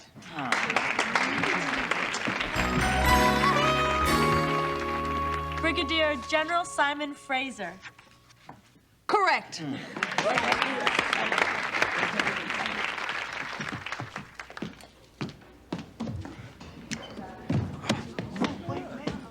Tiny, where you going? I can't stand watching them lose, man. Neither can I. That's why you're taking my place. I can't do that. Why not? Because I don't want to look stupid. Tiny, you can't look stupid if you're not stupid. You know the first person that ever called me that? What? Not stupid. What should I do? I hope you're right about this. I'm right. Because if you're not, I'm going to bust your face.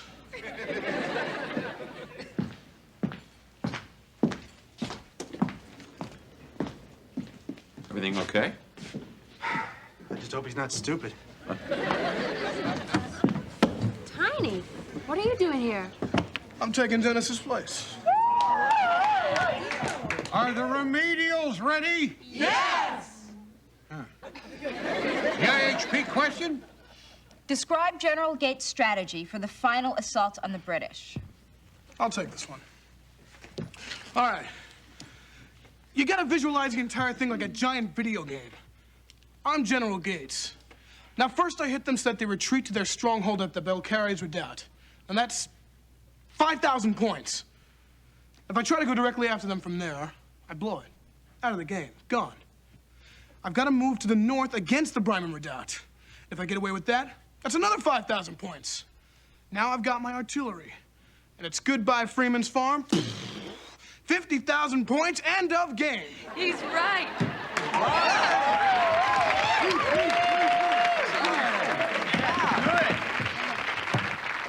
Remedials, your next question. Like you're coming back. What was the weapon? Yeah, I'll tell you, I'm proud of those guys. Well, you did a good job of inspiring them. You think so? I'll tell you, Mr. Moore, you don't know what it's like trying to teach a bunch of disruptive, wisecracking, loudmouth kids. I guess you do. I think you just made a breakthrough, Dennis. Yeah? You think enough of a breakthrough to let me... No. No, I didn't think so. Well, you wouldn't want to come back now anyway. I wouldn't? No.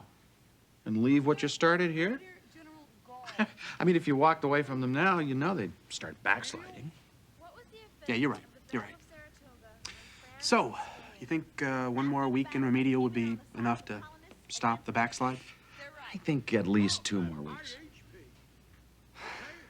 Yeah, right. Right. That's what I was thinking, too. 2 more weeks. Wouldn't want to see all my hard work go to waste. Thank you.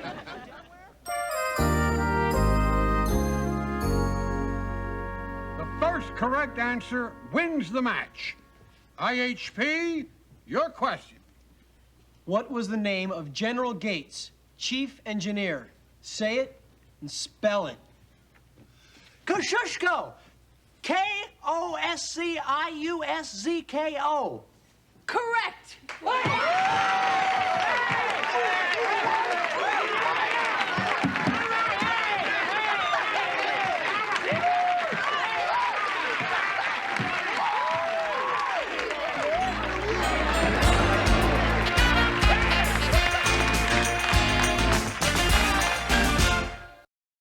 Congratulations, Frank. Thanks, Charlie. I guess we underestimated you guys. You came up with some really tough answers. Kosciuszko. How did you know that? Yeah. It's my last name. Scab Kosciuszko.